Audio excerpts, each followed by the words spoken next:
आज म हजुरहरूलाई घरमै सजिलैसँगले कटरको स्वादिलो तरकारी बनाएर देखाउँदैछु।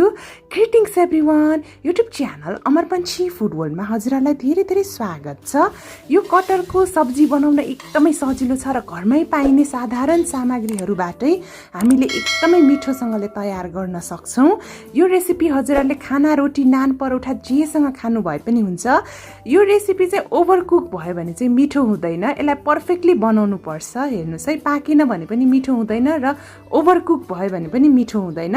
यसलाई कसरी पर्फेक्टली ठ्याक्कै बनाउने भनेर चाहिँ आज म हजुरहरूसँग टिप्स एन्ड ट्रिक्स पनि सेयर गर्दैछु र यो रेसिपी चाहिँ करिब आधा घन्टामा रेडी हुन्छ। सुरुमा मैले लिएँ आधा केजी वा 600 ग्रामसम्म लिन सक्नुहुन्छ। यो कटरलाई यसरी मिडियम साइजमा काटेँ। साथसाथै नुन आधा चम्चा, रातो धुलो खुर्सानी आधा चम्चा वा 1 चम्चा र तोरीको तेल 3 चम्चा जति चाहिन्छ। रातो र पाकेको गोलभेडा 3वटा लिएँ। मैले गाजर लिएँ एउटा, प्याज एउटा, हरियो लसुन छ भने लसुन चाहिँ मैले लिएँ 8वटा जति। साथसाथै हामीलाई अदुवा चाहिन्छ 5 ग्राम जति। साथसाथै यो धनियाँको पत्ताहरू पनि लिएँ। हरियो लसुनको पत्ताहरू यदि हजुरहरूसँग छ भने लिन सक्नुहुन्छ 20 ग्राम जति। जिरा आधा चम्चा, साथसाथै तेजपत्ता एउटा, रातो खुर्सानी 3वटा, यो मैले सुकमेल 4वटा, ल्वाङ 4वटा र यसरी इलाइची चाहिँ मैले 2वटा लिएँ र मरिचको धुलो थोरै 1 पिन्च जति चाहिन्छ हामीलाई। धनियाँको पाउडर आधा चम्चा र बेसार मैले लिँदैछु आधा चम्चा जति। र लसुन अदुवालाई चाहिँ यतिको मात्रै कुट्नु होला, पुरै धुलो पिठो नबनाउनु होला, हल्का थिच्ने मात्रै हो। र अरू सब्जीहरूलाई मैले काटेँ। हजुरहरूले गाजर र हरियो लसुन चाहिँ छैन भने युज नगर्नु भए पनि हुन्छ, अप्सनल हो, तर युज गर्नुभयो भने एकदम मिठो हुन्छ। तोरीको तेललाई एकदम मजाले तात्न दिनु होला। त्यसपछि सबै गरम मसलाहरू राखेँ, खुर्सानी, तेजपत्ता, ल्वाङ, यो चाहिँ सुकमेल, अलैँचीलाई राखेँ र जिरा आधा चम्चा पनि फुराउँदैछु। खास गरेर यो कटरमा चाहिँ जिरा फुराउँदा एकदमै मिठो टेस्ट हुन्छ। र हजुरहरूलाई कतिजनालाई चाहिँ कटर कसरी बनाउने भनेर कन्फ्युज हुन सक्छ। यो कटर बनाउने तरिका र चिकन बनाउने तरिका चाहिँ एउटै हो। एकदम कटर पनि 2 सिटी जतिमा पाक्छ र चिकन पनि 2 सिटी जतिमा पाक्छ। र यो प्याजलाई मसिनो गरेर काटेकी थिएँ मैले, त्यसलाई पनि गोल्डन ब्राउन नहुन्जेल हामीले भुट्नुपर्छ। सेम चिकन बनाउने तरिका नै हो, केही पनि फरक छैन। चिकनलाई जसरी बनाउनुहुन्छ त्यसरी नै बनाउनु भयो भने ठ्याक्कै पर्फेक्टली बन्छ। त्यसपछि नुन राख्ने स्वादअनुसार राख्न सक्नुहुन्छ। मैले आधा चम्चा मात्र राखेँ। गोल्डन ब्राउन नहुन्जेल मजाले भुट्नुपर्छ प्याजलाई चाहिँ। कटरमा भरपुर मात्रामा प्रोटिन र फाइबर पाइन्छ। हजुरहरूले दैनिक रूपमा चाहिँ 70 ग्राम जति कटर खानुभयो भने मुटुको रोग पनि लाग्दैन र यसले हाम्रो ब्लड प्रेसर पनि एकदम ठ्याक्कै मिलाएर राख्ने काम गर्छ।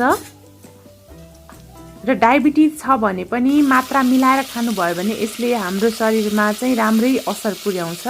त्यसपछि मैले गोलभेडा रातो र पाकेको 3वटा राखेँ र रातो खुर्सानी राखेँ, बेसार राखेँ र धनियाँको धुलो पनि राखेँ। कुनै पनि सब्जी मिठो बनाउनको लागि चाहिँ हजुरहरूले यो गोलभेडा रातो र पाकेको वाला नै राख्नुहोला। अझ सानोवाला रातो पाकेको राख्नुभयो भने अझ मिठो हुन्छ। हाम्रोतिर काठमाडौँतिर चाहिँ अहिले त्यस्तो गोलभेडा नपाइने भएकोले मैले ठुलोवाला युज गरेँ। त्यो गोलभेडाले अझै मिठो बनाउँछ। र थोरै आधा कप जति पानी हालेर यसलाई मजाले पकाउनु होला, नत्र तल डढ्न सक्छ।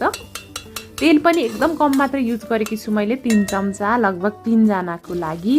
र यतिको मसला र तेल छुट्टिसकेपछि हेर्नुहोस् है त, पानी हजुरहरूले आधा कप भन्दा अलिकति कम राख्न सक्नुहुन्छ। र यसमा अरू सामग्रीहरू राख्दैछु। हरियो लसुन